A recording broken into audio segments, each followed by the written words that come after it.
ওদিকের কাজকর্ম মিটলো, এবার এদিকে কাজগুলো ঝটপট করে সেরে ফেলি।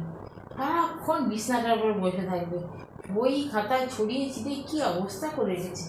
কদিন পরে যখন পড়তে যাবে তোমার মা যাবে, কী অবস্থাটা না করেছে। সব কাজ আমাকে দিয়ে করতে হবে। যাই ওর বিছানাটা ছেড়ে পরিষ্কার করি।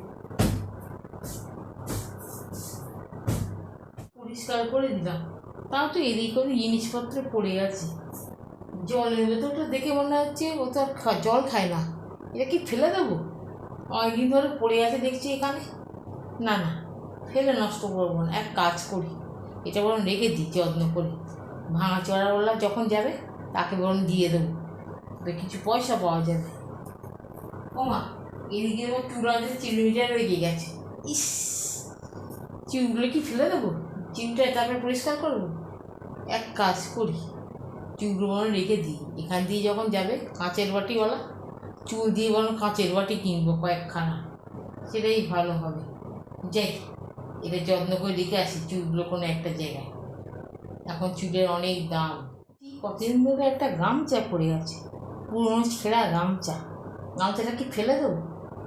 না না, গামছা ফেলে কাজ নেই।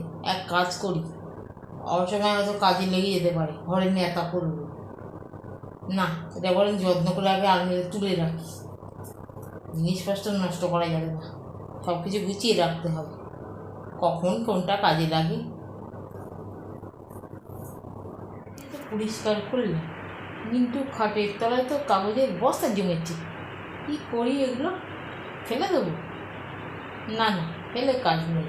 এখান দিয়ে যখন কাগজওয়ালা যাবে টাকা দিয়ে বিক্রি করে দেবো, সেটাই বরং ভালো হবে।